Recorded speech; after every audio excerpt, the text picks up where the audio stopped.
Acidentes. Era domingo. O churrasco apenas um corte de picanha. Tentador, enquanto em processo de assadura, pelas gotículas de gordura que se despreendiam dos nacos, 5 medalhões atravessados pelo espeto, sendo aquecidos no calor emergente de aromáticas achas de lenha feitas brasas. Surgia daí a fragrância característica de carne em tosta, que se espalhava com o vento por toda parte, despertando apetite, fazendo salivar quem a atingisse. Fez-se soberbo quando posto à mesa, corretamente salgado, chocolate no exterior, levemente rubro na primeira camada inferior, sanguíneo no centro. Disto restava agora apenas um cheiro enjoativo de despojos de sebo que haviam sido atirados sobre brasas a definhar. Na parte da manhã, a Jadil, a mulher e 2 filhos ajeitaram umas poucas coisas e rumaram em sua caminhonete pela estrada que levava ao município serrano de São Francisco de Paula. Ir ao sítio, à margem daquela rodovia, com toda a família, constituía-se numa rotina que se repetia, pelo menos, em 3 fins de semana de cada mês. Um domingo era reservado ao serviço religioso, no qual participavam engajadamente. Mantinham uma pequena herdade, conservada de um desmembramento sucessório, ficou com uma boa parte e revendeu frações para amigos, com os quais formou uma espécie de clube campestre privado, conservando, todavia, cada uma sua individualidade imobiliária. Com 90 hectares, o terreno de Ajadil se constituía numa bela propriedade, bem administrada, com a colaboração de um caseiro e sua família. Sua posse evidenciava sinais de prosperidade e boa gestão. Possuía vacas, leiteiras e gado de corte, devidamente confinados, segundo técnicas modernas, o que lhe assegurava considerável volume de leite e excelente qualidade de carne de animais que assiduamente participavam de certames rurais da região. Isto lhe exigia, sem dúvida, uma presença frequente em São Chico, mas a distância entre o sítio e a capital não era muita, pouco mais de 100 quilômetros de uma rodovia nem sempre bem conservada, porém envolta numa bela paisagem, com cânions e profundos desfiladeiros, montes e vales de luxuriante verde, capaz de constituir-se em prazeroso lenitivo contra as tensões do dia a dia na cidade grande.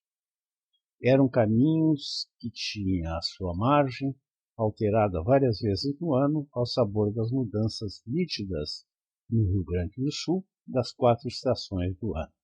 Névoas intensas, campos cobertos de orvalho, geada, às vezes neve, nos meses frios. Entardeceres de ouro, com a folharada de outono desbordando em 1000 matizes de dourado. Primaveras e verões com onipresentes hortênsias.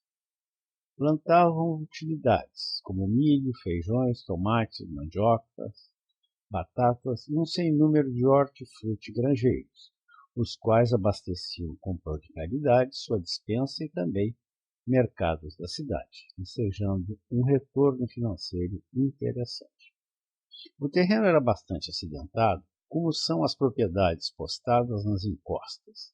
Ali, a mais, havia uma grande quantidade de pedras, com as quais seus antepassados haviam feito sinuosas e longas cercas comuns em diversas partes da Europa. Em abundância, fria, cristalina e livre de contaminações industriais, era a água.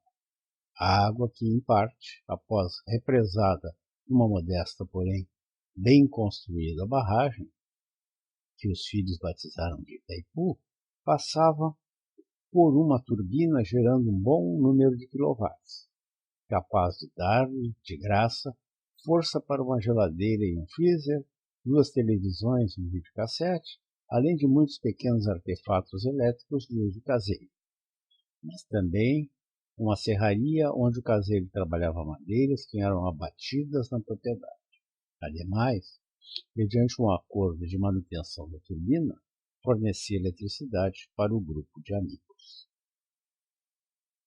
Era muito agradável para seus convidados urbanos passarem um domingo na propriedade de Ajadil. Encontravam com os requintes da cidade um modelo bucólico de vida que conheciam somente através de leituras ou da televisão. No inverno, a expectativa de neve era um espetáculo à parte, apenas superado pela efetiva precipitação dos flocos de cristais de gelo. Crianças e adultos varavam a noite, como fazem naquela espera do Papai Noel, agora em volta à crepitante lareira, bebericando vinho tinto ou quentão, comendo pinhão, pipoca e amendoim, torcendo para que a chuva branca se materialize.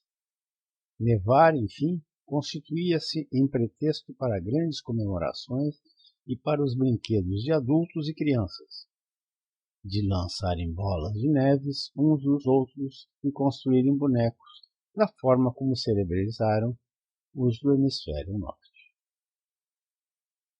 Havia alguns cavalos e o exercício da montaria seduzia os vizinhos sobremodo. Da mesma forma que longas caminhadas por entre bosques nativos, abrigo de 3 imponentes quedas d'água, com seus lagos naturais formados de águas muito frias. Enfim, elementos da fauna e da flora praticamente intocados transformavam os hectares de Ajadil em local de experiências inolvidáveis. Ajadil fazia parte integrante desse ambiente, dele não destoando, simpático, sempre com um sorriso a aflorar nos lábios, quando não gerador de contagiantes gargalhadas, recebia os amigos com prazer genuíno.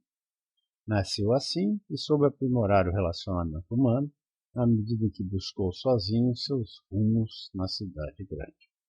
Recolheu bons amigos, especialmente ao tempo do ginásio e do curso científico, muitos dos quais continua preservando como um dos seus maiores tesouros.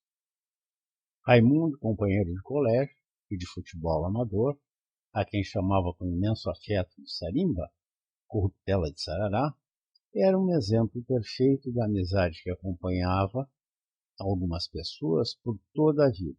Brigaram juntos na escola para, pela força, impor o argumento de que preconceitos de cor escondiam conceitos estúpidos, quase sempre oriundos de desinformação na educação familiar. Ao casarem-se, trocaram apadrinhamento de filhos. Neste domingo, como durante toda a primavera, a estrada, chegando a São Francisco, constituía-se em fonte permanente de atração, com as hortênsias esparramadas nos 2 lados da rodovia, nos muros de pedras, plantadas pelos moradores das residências limítrofes, ou nativas espalhadas por todos os cantos, oferecendo uma permanente paisagem de cartão postal. 2. Nascido ali mesmo, Ajadil é o que se costuma chamar no Rio Grande do Sul de pelo duro, descendente dos primeiros povos que se assentaram no estado, vindos de São Paulo e que se cruzaram ou não com negros e índios. Seu pai, inspirado em leituras de Érico Veríssimo, incutiu-lhe a ideia de que descendiam de pioneiros bandeirantes, como os retratados em O Tempo e o Vento. Leituras a respeito do escritor de Cruz Alta levaram Ajadil, por inspiração do pai, a ir para Porto Alegre cursar no Colégio Cruzeiro do Sul. Diferentemente das escolas católicas, contra as quais disputava torneios de futebol, desfiles da mocidade e mais adiante concursos de bandas, o Cruzeiro, como era popularmente chamado, tinha no seu corpo diretivo religiosos protestantes da Igreja Episcopal Brasileira. Uma posição de respeito às origens religiosas da maioria de seus alunos, católicos, fazia com que não houvesse qualquer influência para que frequentassem a igreja de raízes anglicanas, situada na rua aos fundos do colégio. E em tempos mais recuados, quando algumas escolas tradicionais católicas recusavam, discreta ou assintosamente, matricular raros negros que ascendiam à classe média, o Cruzeiro abrigava-os todos sem preconceitos, ajudando, por consequência, a formação de uma saudável consciência de igualdade entre os jovens. Nesse contexto, era também o Cruzeiro uma escola mista, como os colégios públicos da época, diversos das escolas católicas, acolhendo nas mesmas classes meninos e meninas. Encerrado o curso científico, a Jadil deixou o velho Cruzeiro para ingressar na Faculdade de Engenharia da Universidade Federal, especializando-se em Química. Competente, seguiu o caminho da consultoria, trabalhoso e difícil de se impor. Foi ensinando coisas a um sem número de indústrias dependentes de processos químicos, especialmente as da área da extração de óleos comestíveis e vegetais. Andou pelo interior do Rio Grande, montando e alterando refinarias de óleo, quando chegava ao clímax do ciclo da produção da soja, e os industriais e cooperativas desejavam evoluir da extração mecânica, com prensas e similares, para a química, com o uso de solventes. Os saltos e baixos do emergente Brasil também jogaram a Jadil para o ápice e para a planície. Poderia ter ficado milionário, mas alguns de seus contratantes tiveram dissabores empresariais, os bancos não cobriram a safra, o preço mínimo desapontou, enfim, as dificuldades de sempre. E por isso o incluíram solidariamente na coluna do passivo. Tinha assim um vasto conhecimento em sua especialidade, a propriedade onde naquele domingo desfrutava as últimas horas do fim de semana, a bela residência de Porto Alegre e 2 automóveis. Preparando-se para o chá da tarde, retornava a Jadil da parte onde a sanga passava mais próxima da casa, uns 500 metros. Tinha de examinar o estado de suas tilápias, com as quais fazia um experimento muito interessante. Criando um braço de seu algirão, fez construir um estrado de bambu por onde vagavam alguns porcos de corte. Dos excrementos dos porcos e sobras de ração que lhes ofertava, filtrando através da plataforma, alimentavam os peixes que se mostravam pesados e saudáveis. Acostumado às veredas de sua propriedade, caminhava despreocupado e com naturalidade quando ouvia o ruído de algo se deslocando rapidamente em sua direção e, no mesmo instante, sem chance de qualquer defesa, sentiu a picada desagradável e dolorida de um traiçoeiro animal que, de imediato, sumiu entre as macetas. O bote, como sempre, foi rápido, e a fuga ainda mais, mas não o bastante que o impedisse de, alarmado, compreender a extensão do perigo. O monstro pré-histórico, conhecido como Cruzeira, o havia ferido.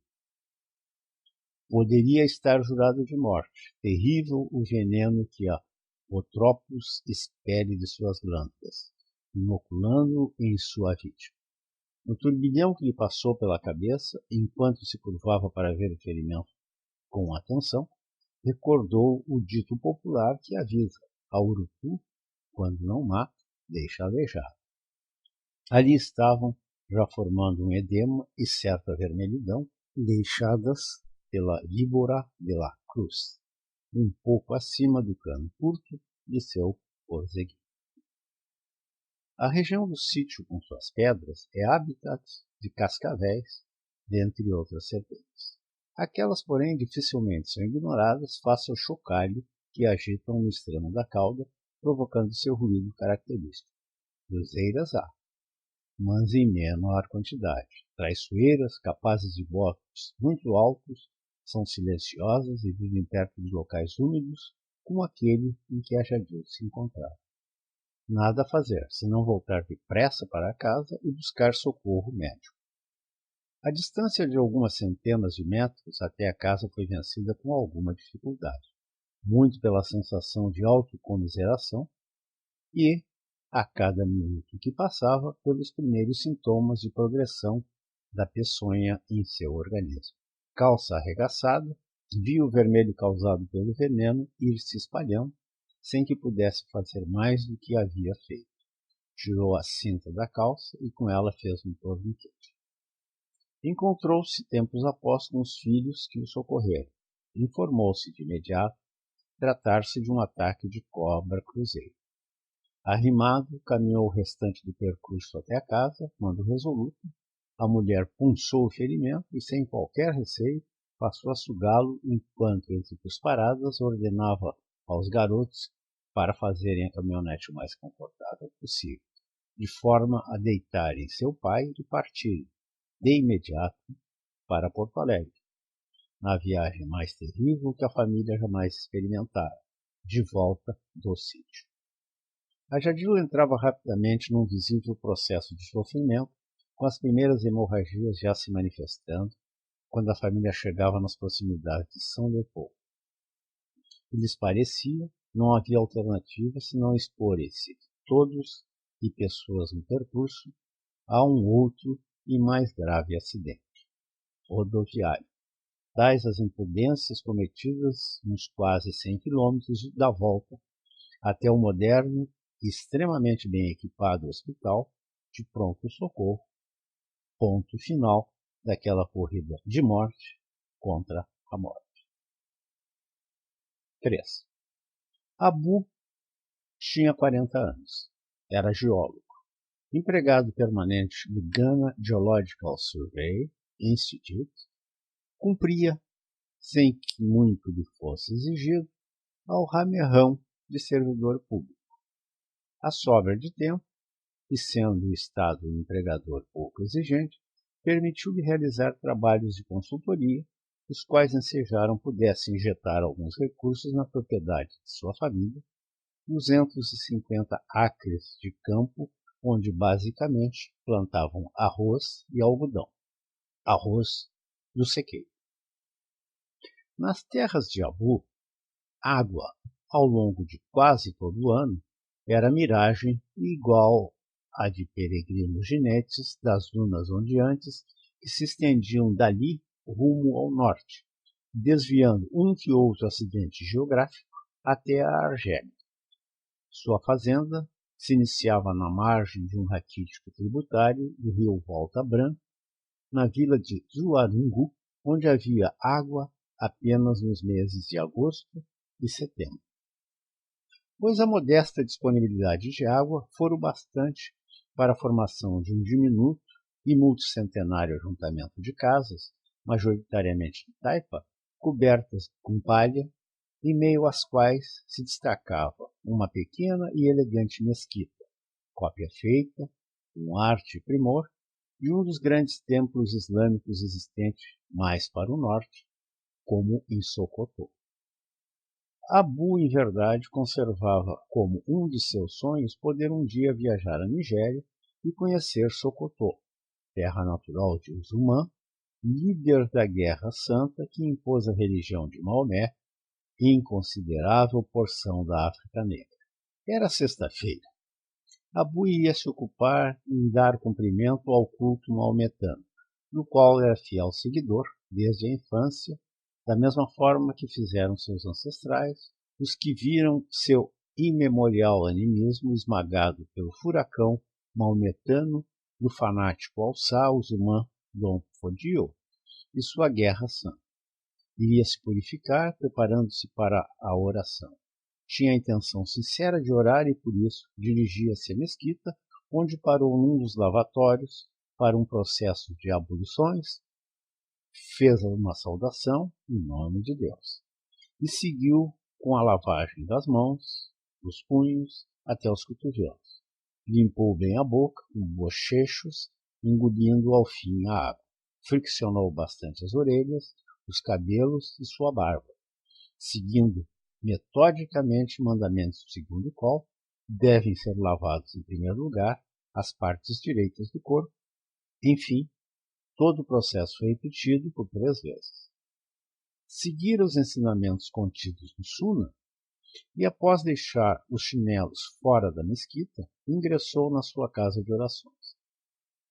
Postrou-se como outros homens da vila, curvado sobre os joelhos, fazendo inflexões ou não, repetindo um rosário de intenções, pedidos e apelos. Rezava, enfim, para Alá. No dia seguinte, sábado, Abu empreendeu rotineira viagem por sua propriedade. Não tinha por que se preocupar, naquele momento, com os muitos acres que compunham a fazenda.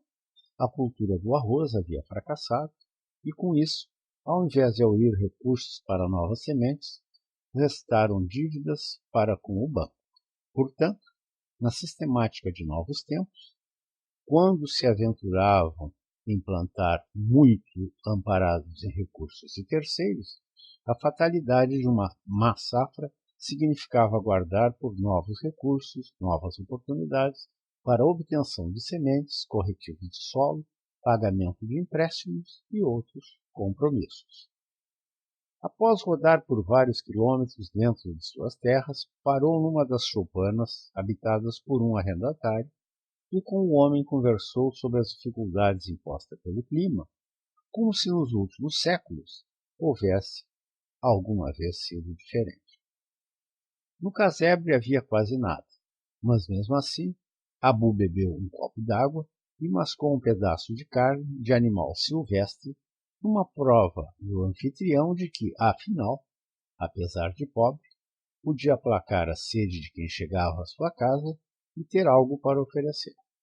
Abu sabia que partilhava naquele instante da água que custara ao homem à sua frente trabalho penoso para obter, e ainda da carne que faria falta a um de seus muitos filhos ou a si mesmo, mas jamais poderia ofendê-lo com uma recusa em aceitar o obséquio.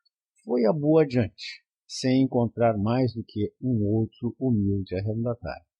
Deslocou-se então para a região que desejava inspecionar naquele dia. Havia ali alguns furos no terreno, feitos, fazia anos, por geólogos da União Soviética, buscando depósitos de calcário capazes de abastecer a carente indústria da construção civil e também para eventual correção de solos em regiões de alto índice de acidez. O passeio, muitas vezes solitário, pela fazenda trazia-lhe recordações desagradáveis, como o plantio anterior. Fazia 2 anos havia sido terrível o fim de safra, com um gigantesco incêndio consumindo o arrozal. As espigas inflamavam-se, atritando-se umas com as outras, no calor abrasante, embaladas pelo vento quente, conhecido como Harmatão, vindo do Saara. Uma tristeza assistir de longe, chegar perto seria suicídio, a fumaça negra se desprendendo da plantação, denunciando a vitória da natureza contra mais uma tentativa daqueles teimosos homens de produzirem arroz naquele local de pouca água, solo inclemente e ventos escaldantes, empurrando bilhões de abrasivas partículas de areia vindas do grande deserto. Abu via agora a possibilidade de conseguir algo de sua propriedade com a venda de pedra calcária. E envolto nessa conjuntura, especialmente com a chegada domingo de um químico brasileiro, representando potencial participante de uma associação multinacional, ele caminhava na zona das jazidas de calcário. Os furos, como poços d'água, com cerca de 1 metro de diâmetro e outro tanto de profundidade, estavam agora já cobertos pela vegetação da savana, um capinzal bravo, agressivo, com touças de ervas espinosas. Foi de um desses buracos que, horrorizado, imóvel, petrificado, viu, olhando-o, uma terrível mamba. Foi uma eternidade de 2 segundos, durante os quais lhe passaram pela mente os registros de encontros fatais entre amigos ou conhecidos e a mortal Dendroapis. Ela então pulou, picando. Sentindo ameaçados seu ninho e sua refeição, representada pelo animal já batido a seu lado, não hesitou em defender-se, inoculando o que ainda lhe restava nas glândulas do veneno mais temido em todo o continente. A petulante serpente, diferentemente da cruzeira, não fugiu. Ferido mesmo, Abu teve de correr do iracundo animal. O terror, o choque, o torpor, o desânimo foram, contudo, superados pela necessidade de viver.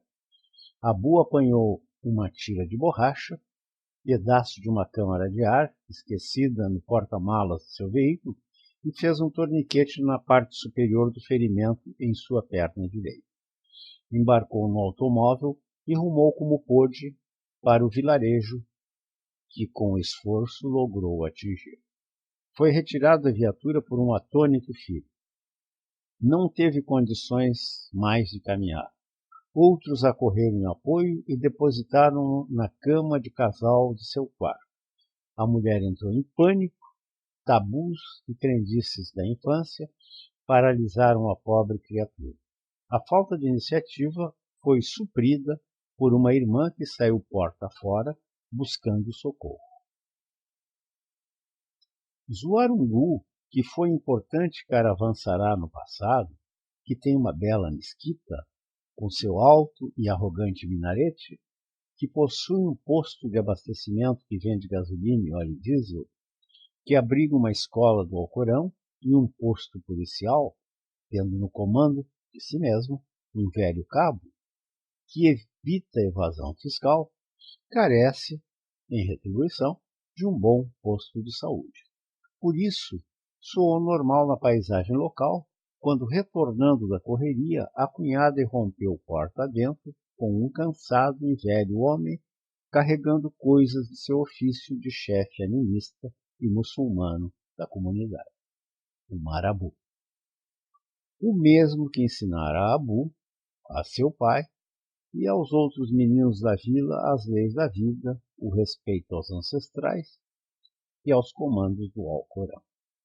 Dominado pelo veneno quase sempre mortal da cobra, ervas, poções, ungüentos ensinados por avoengos e rezas eram com o que contava Abu, já agora, sem movimentos, sendo destroçado pela peçonha.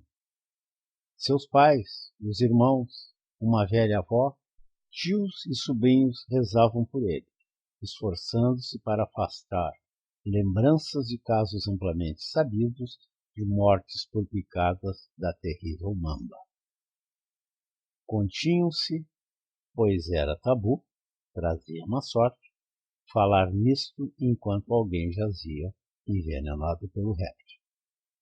Entrou a noite e com ela o revezamento de rezas e a constante alteração das poções e dos ungüentos, e, sobretudo, a tenaz resistência do organismo de Abu, opondo-se bravamente ao iminente colapso de seus órgãos vitais que as toxinas da serpente queriam impor. A madrugada fez por mostrar a solidariedade da pequena comunidade, toda desperta, preocupada com o destino de seu Abu, o homem picado pela cobra. O velho curador, homem experiente, que havia visto muitas vezes suas habilidades falharem ante o poder deletério da mamba, desempenhava sua performance com o desvelo das poucas vezes que tivera sucesso.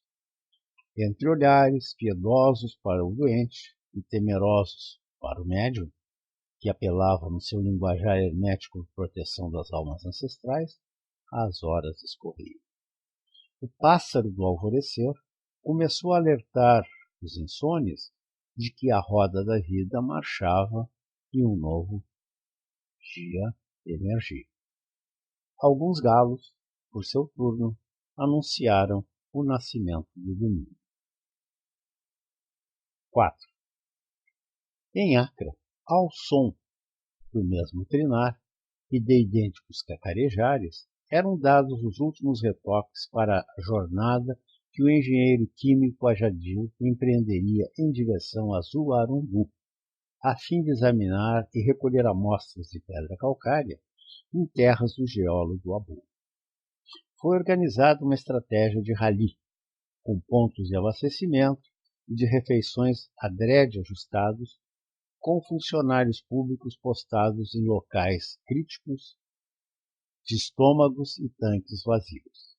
A Jadil deveria, tudo dando certo, atingir ainda no fim daquele domingo o ponto final de seu deslocamento. Quando lhe disseram que a distância a ser percorrida seria em torno de 600 quilômetros, pensou numa viagem de Porto Alegre a Uruguaiana. Ao fim daquele dia, saberia que errara os parâmetros mas considerou o engano como irrelevante, pois sentiu que talvez pudesse tornar-se de alguma forma útil. Partia para viver uma rica experiência o engenheiro Ajadil. Iria, na inimaginável Varungu, mais do que examinar peças e definir usos. Por ora, divertia-se com o mundo de novidades que seus olhos descortinavam, especialmente na paisagem humana, presente num rosário de pequenos povoados à beira das estradas. Mulheres, na grande maioria, percorriam as margens das rodovias, incansáveis, com os mais variados trastes na cabeça, filhos às costas, compelidas pelo estar vivo. Caaporas, na unanimidade, chocou a Jadil, pelo inusitado, a habilidade de urinarem de pé, o líquido aflorando das vestes com que enrolavam seus corpos. Estremeceu, entretanto, no recreio que se constituía sua viagem, quando ouvidos e olhos que prazerosamente arquivavam sons e imagens da África não tiveram como desviar a figura do troféu exposto ao fundo de uma casa, nem como abafar a algazarra que a conquista gerava. Haviam parado num ponto pré-determinado para abastecerem o veículo e alimentarem-se. Quando estacionaram o automóvel, chamou-lhes a atenção um agitado agrupamento de pessoas na parte dos fundos do posto de abastecimento. Com o motorista, dirigiu-se ao local. Teve uma descarga de adrenalina e uma náusea instantâneas. Morta, nos seus quase 5 metros de comprimento, jazia uma mamba que os nativos haviam abatido. Recuou instintivamente, recolhendo-se pálido para o interior do modesto prédio. Não escapou, apesar de chocado, de ouvir histórias que seu motorista passou a contar sobre a terrível serpente, dendrobata, presente tanto na copa de galhos e árvores, matos, quanto rastejando, movendo-se com inusitada velocidade na sua espécie, pelas macegas e trilhas. O motorista levou adiante para seu desalentado ouvinte lendas a respeito da velocidade e habilidade da cobra em atingir suas vítimas, numa mistura do imaginário com a realidade. Era verdade inquestionável, entretanto, ser a mamba a mais veloz cobra conhecida.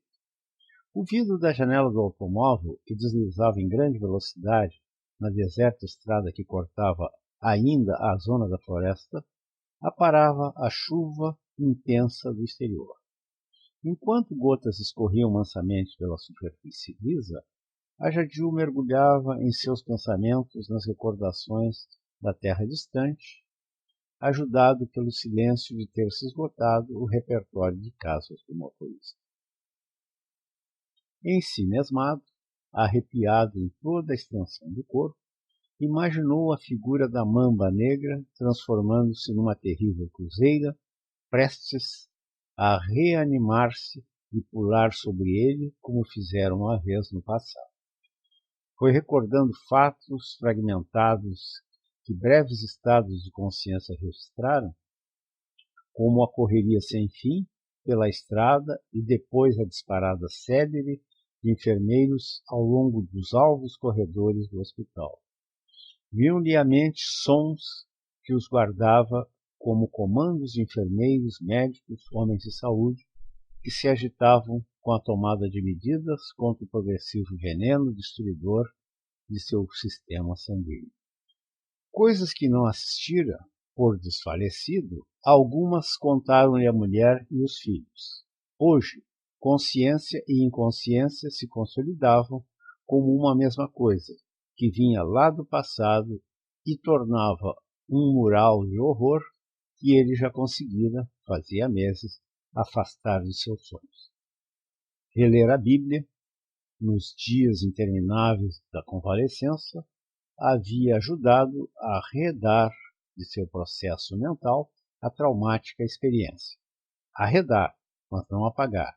A imagem da cobra gigante, diversas vezes maior que a urutu, trouxe-lhe, como no conto de horror, a magnificação de seu tormento. As derradeiras gotas de água no vidro haviam sido jogadas longe, porque a chuva parara. Um glorioso sol transmudara de um instante para outro, essencialmente, o espírito de Ajadil. Copas de árvores, animais curiosos, já aclimatados com os bólidos da faixa preta, mulheres oleiras que expunham seus produtos, apagaram o pesadelo ofídico de Ajadil e lançaram-no na beleza de um dia de sol à margem da floresta tropical. Relembrou, face ao inesperado reencontro com uma cobra, sorriso aflorando aos lábios, passagem bíblica de Amós, que compara certa situação à do homem que, fugindo de um leão, encontra um urso e que, chegando em casa, apoia a mão à parede, sendo mordido por uma serpente. Ajadil e seu motorista cruzavam agora a savana. A floresta havia ficado a longa distância depois de transporem os estados Ashanti e Brongo a Rafa. Estavam na região norte de Gana e o brasileiro recuperou algumas imagens conhecidas da caatinga nordestina de seu país.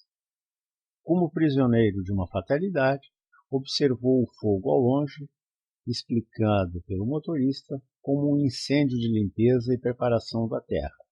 O fogo ao longe expulsando animais em pânico, muitos esmigalhados pelos veículos ao longo da estrada, entre eles as cobras de sua sina. 5. Era noite, perto de 11h30, quando o motorista finalmente chegou a Zuarungu. Dirigiu-se à casa do geólogo e encontrou explicação para os rostos macambúzios das pessoas a quem solicitou o correto caminho para chegar até Abu.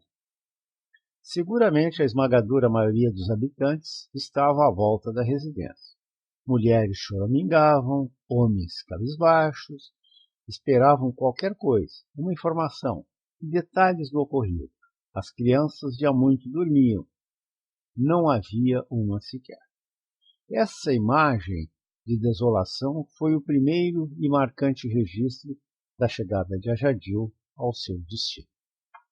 Ajadil considerava-se preparado para encontrar um perdido vilarejo no interior da África quando de sua chegada a Zuarungu. Mas as coisas que imaginava a partir de uma coleção de informes que foi recolhendo, ainda no Brasil, e no itinerário que cumpriu até chegar à capital Acre, destoavam por completo. O anfitrião, agora desacordado, no entusiasmo de receber a insigne visita, preparara um dos quartos dos filhos para abrigar a Ajadil. Não havia uma pousada sequer no pequeno Zuarungu. Portanto, durante o tempo em que estivesse fazendo as pesquisas, seria questão de 1 ou 2 dias, esperava Ajadil acomodar-se ali. Não poderia haver previsto o rebuliço que se instaurara, e muito menos a causa dele. Foi ao quarto de Abu e viu-se, no instante em que deu com o homem prostrado inconsciente na cama, ele próprio mordido por uma cobra. Ofereceram-lhe de imediato uma cadeira e lá se pôs sentado, patético, olhando fixamente o moribundo. Assim, Ajadil ficou por horas a fio. Não falou com ninguém, não prestou atenção às coisas que ocorriam à sua volta, embora o inusitado da atuação incansável do velho curandeiro. Tarde, muito tarde, na madrugada, um dos irmãos de Abu conduziu o visitante para o quarto que lhe estava reservado. Como em estado de catalepsia, ficou muito tempo até ser vencido pelo sono. Tombou na cama, praticamente do mesmo jeito que chegara. Ouviu um tambor ao longe que o fez despertar aos poucos do sono profundo, embora agitado, em que emergiu. Dormiu novamente, por algum tempo, até que o tambor insistente voltou a acordá-lo. Achou-se, nesse acordar, em lugar algum. Não sabia onde estava, até que as coisas começaram a tornarem-se claras. Deu-se conta de que estava em Zuarungu, em casa de Abu, e que a apatia e o choque desapareceram por completo. Que Ajadil via-se plenamente lúcido e capaz de tomar iniciativas, como ver o estado de saúde do pobre homem. Tentar ajudá-lo. Afinal, viver experiência semelhante e ali estava, vivo, para contar para quem quisesse ouvir que é possível sobreviver ao veneno de cobras, por mais peçonhentas que sejam. Ocorreu-lhe nesse instante a onipotência da ciência médica representada, na imagem que lhe vinha à mente, pelo fantástico aparato de que dispunham hospitais como o de Porto Alegre. Não se abalou o impulso de ir em frente, ao tentar algo, ao dar-se conta de que pronto socorro, o de Porto Alegre, estava do outro lado do oceano e que em Zuarungu não havia mais do que um feiticeiro e suas ervas. Seu ímpeto resultou em pouco mais do que conversas com o irmão mais velho de Abu, que o fazia admitir a impossibilidade de levar o doente pelos meios de transporte disponíveis até Kumasi, onde, eventualmente, apenas fortuitamente, poderia haver soro antiofídico.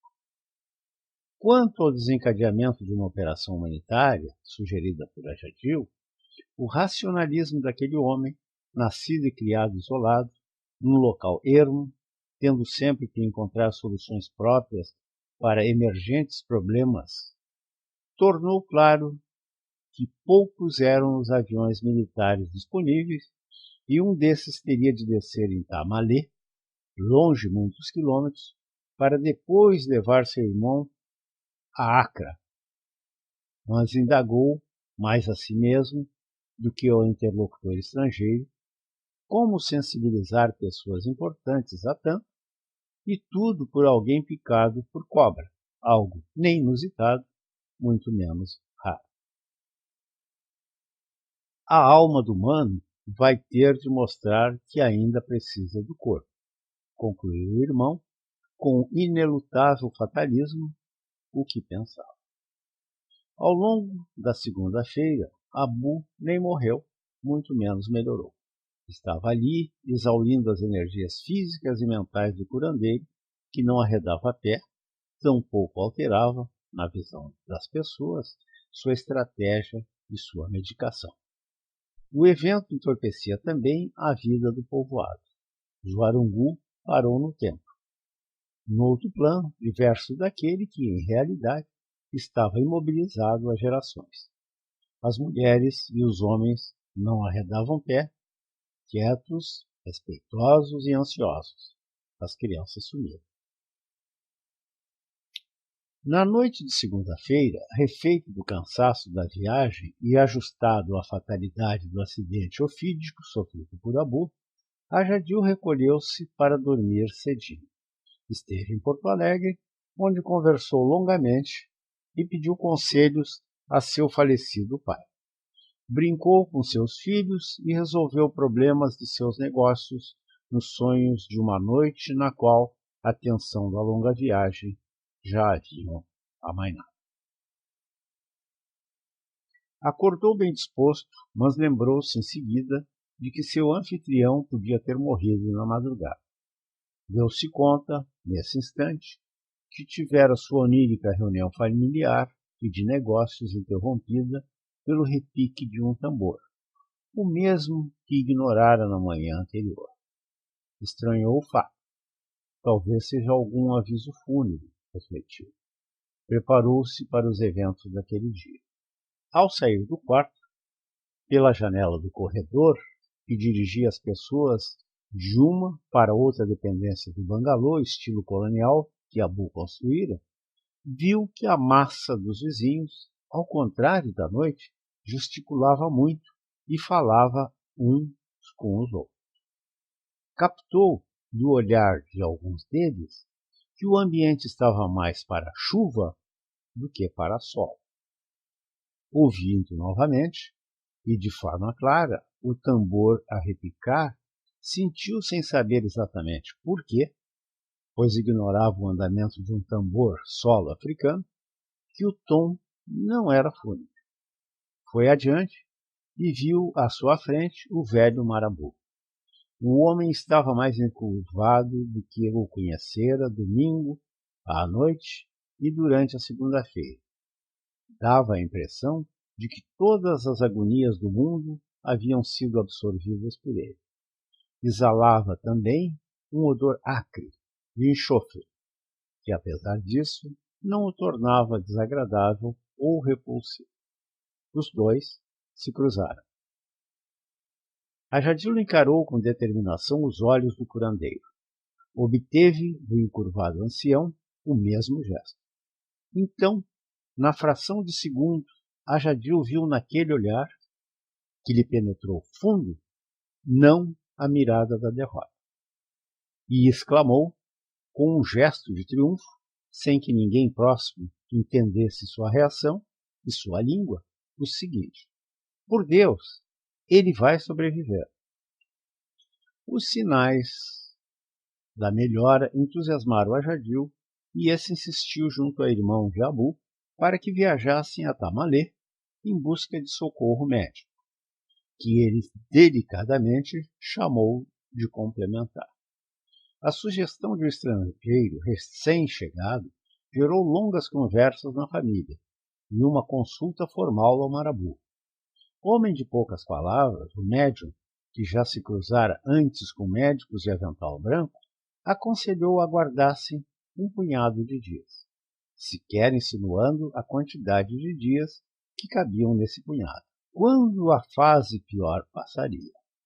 Disse ainda o religioso, num pensamento imemorial, conhecido em muitas variantes por toda a África, que uma vara distante não pode matar a serpente. A seguir arrematou, encerrando o assunto da forma como ele próprio é chamado em inglês. Tragam, chegado o momento, o branco Medicine Man. Ajadil teve como alternativa ingressar na nova rotina, esperar pela melhora da saúde de Abu e da liberação para que fossem a Tamalé buscar médico. Zuarungu era um fim de mundo para o que conhecia, homem experiente e viajado pelo interior de seu estado natal. Mas foi se ajustando à realidade, descobrindo um universo de pequenas coisas que despertavam sua curiosidade e ajudavam a fazer o tempo passar. Coisas tais como o Harmatão, que passava sem ruído e com seu calor, levando suas pedrinhas invisíveis. Entendeu assim a razão das túnicas que, apesar do calor de mais de 50 graus, cobriam as pessoas dos pés à cabeça, esta também envolta num turbante. Como o areal de um amarelo tendente para o tom avermelhado, presente em todos os cantos, como as dunas que se formavam nos arredores da cidade e que no outro dia haviam desaparecido ou estavam no tapado.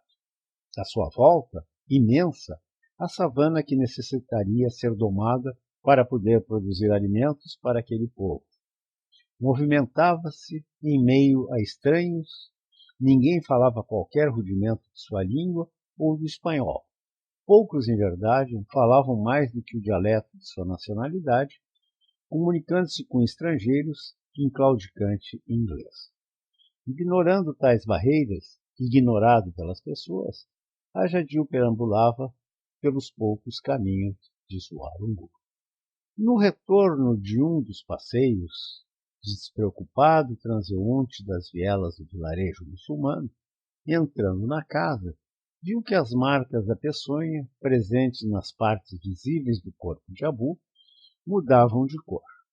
O espetáculo de cambiar foi sendo acompanhado do abrir de olhos, do engolir líquidos e ingerir alimentos. Foi quando, sem que Ajadil tivesse qualquer participação, apareceu vindo de Tamalé o médico. Seria ele o White Medicine Man a que se referira o Marabu? Não. Estava ali um serelepe, jovem médico africano, formado na Europa, que animou a casa, a Ajadil, e quando a consciência brilhou tímida, como primeiros raios de um alvorejar, também a Abu. Fez Abu reingressar, o Dr. Aldebaran, com graça e espírito ao mundo dos vivos. Outra surpresa para Jadil foi o médico esforçar-se por falar algo em portunhol, fruto da convivência na universidade com alguns colegas da Espanha e um brasileiro.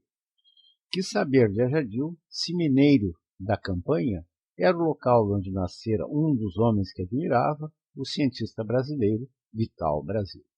Na rotina à volta do leito de Abu, Aldebaran falou sobre as pesquisas médicas de Alberto Calmet, pioneiro nas investigações sobre a utilização de soros contra picadas de cobra, e dos rumos dados pelo brasileiro Vital Brasil, Mineiro da Campanha, na utilização dos soros específicos para grupos de cobras. Reconheceu, para seus ouvintes, com a credibilidade que conferia sua formação acadêmica, um ânimo e veneração, que a salvadora de Abu foi a medicina ancestral, a mesma que vinha com ervas, poções, soros e forças imanentes, obtendo resultados inúmeras vezes em casos gravíssimos, como envenenamento de Abu.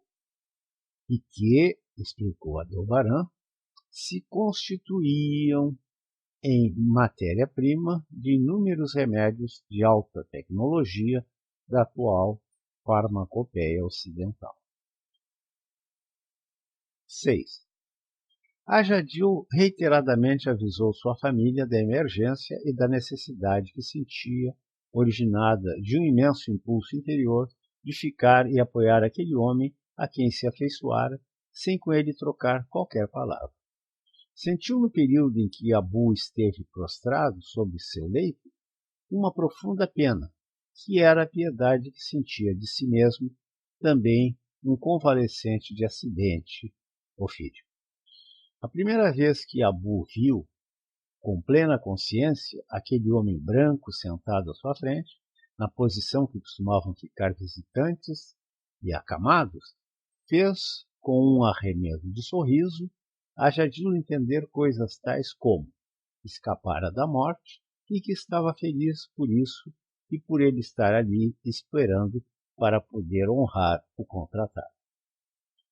E o meio sorriso de Abu teve de volta um largo riso de Jadil, dizendo: "Que bom, irmão, estás vivo."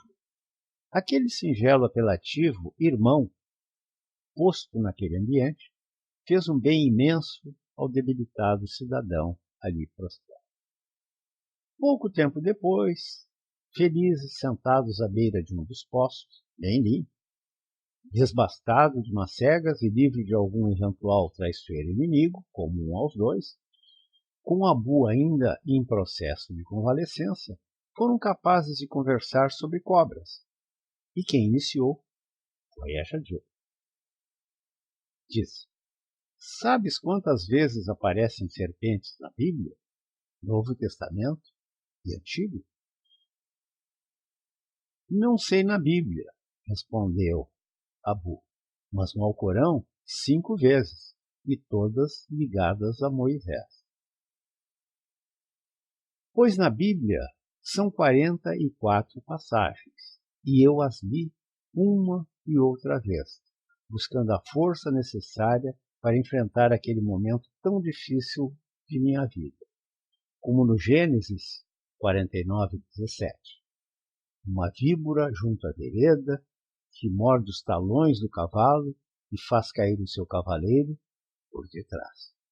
Eu estava à porta da morte, e quando a lucidez se sobressaía à inconsciência, e formulava valores e pensamentos. Quão frágeis somos, e como tudo, desejos, projetos, esperanças, determinação, pode acabar com um traiçoeiro impulso de um animal da vereda. As raízes religiosas de minha formação foram o arrimo de minha recuperação, e tenho certeza de uma melhor forma de viver. A partir de então, houve um verdadeiro renascimento das trevas nas quais o veneno me lançara. Para não ficar aleijado, mesmo psiquicamente, como dizem ser o saldo do ataque de uma cruzeira, quando não se morre, procurei sofregamente forças no livro. Falou lentamente Abu. Eu empreendi uma longa viagem. Era pequeno e caminhava no areial com meu avô. E era tão árduo caminhar na areia, mas ele insistia, dizendo que tínhamos de chegar lá em frente, aonde a vida continuava. Eu estava vivo e não entendia bem o que vovô queria dizer, levando-me lá para frente, aonde a vida continuava. Eu vestia o primeiro traje completo, que era uma bata a cobrir meu corpo por inteiro, bonita, como aquelas que meu pai e os amigos dele sempre usaram. E caminhávamos, meu avô e eu. Ele era velho e muito mais forte do que eu, pois não fraquejava. Tinha as forças que me escapavam para andar, levando-me adiante, conversando sempre.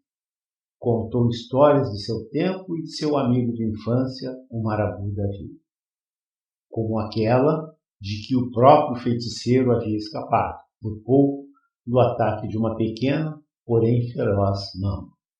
Devemos ter fé, terem que acreditar, insistia ele, e caminhávamos no areal, sempre em frente. O estranho, Mr. Ajadil, prosseguiu Abu, formalmente chamando seu novo amigo, é que eu era criança, na jornada com meu avô, mas meus pensamentos eram os de adulto, do jeito que eu sou hoje em dia. Havia momentos em que tudo parecia ficar escuro, meu avô sumia, apenas sua mão firme e sua voz vigorosa, como a recitar aquela passagem do livro dos muçulmanos, incompreensível na minha primeira bata, agora clara, translúcida, do verso 257 do Sunna, que diz: Deus protege os crentes e guia-os das trevas para a luz. Em verdade, Abu concluiu com emoção, eu já estava morto e ele me ressuscitou, numa referência ao trecho do verso 228 do Alcorão. Eu, arrematou Ajadil, vi a serpente de bronze de Moisés, olhei-a e sarei. Ficou provado, enfim, disse ainda Ajadil para seu ouvinte atento, que tua alma necessita ainda de teu corpo, ou que tens coisas para fazer nessa passagem terrena. E dando-se as mãos, a fim de ganhar impulso, para se erguerem da posição acomodada em que se encontravam, sentados à beira do poço, riram muito com a citação que Abu, o maometano, fez da Bíblia.